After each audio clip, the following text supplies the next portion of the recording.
the second biggest reason that to me, settles Alfresco as the solution for open source content management, enterprise content management, is Alfresco has a clear and innovative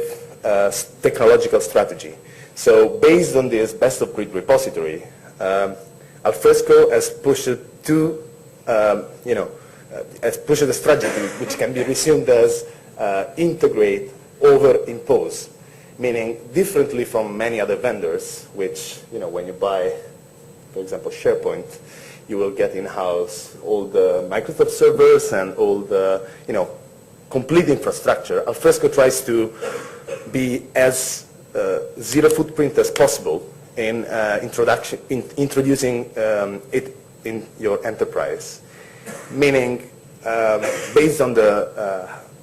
repository we just discussed and through the usage of open standards like REST rather than JCR, rather than lately the big investment into the CMIS technology, Alfresco is capable of integrating not only on the infrastructural level with your database of choice, file system of choice, or LDAP directory of choice,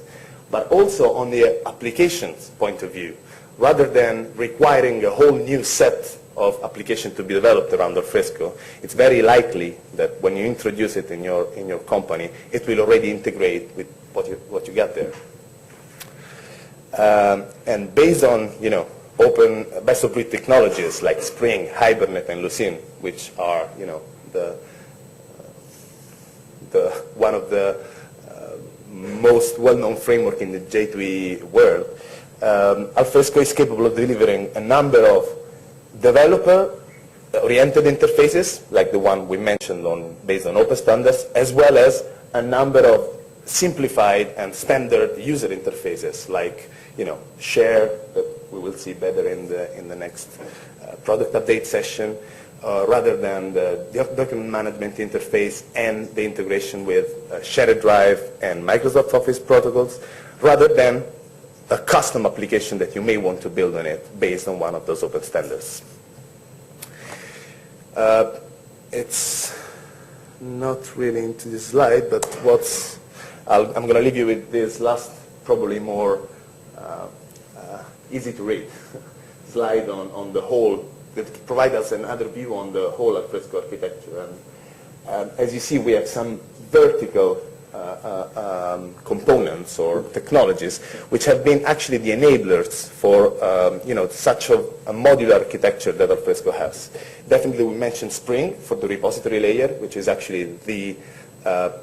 component, the technology which is supporting ease of extension for the repository layer. But the other enabling technology that was introduced in Alfresco as of version 2.0, 2.1 in early 2007 is definitely the web scripts. Web scripts is a micro MVC framework that Alfresco added on top of the repository to support REST lightweight interaction against the repository, rather than SOAP-based and web services interaction that was the standard before that.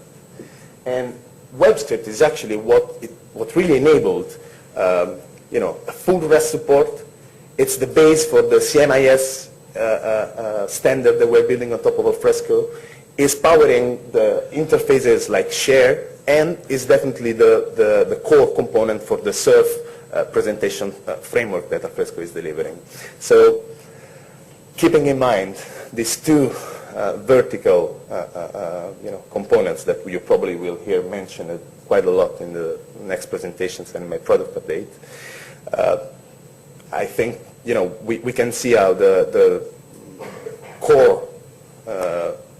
functionalities of Alfresco, like content and collaboration services rather than persistence and search services which live in the repository, then enable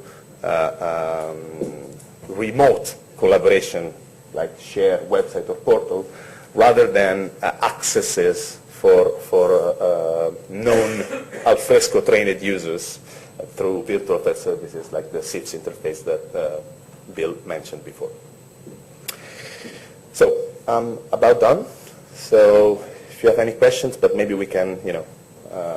postpone them for the product update session that should be around 2:30.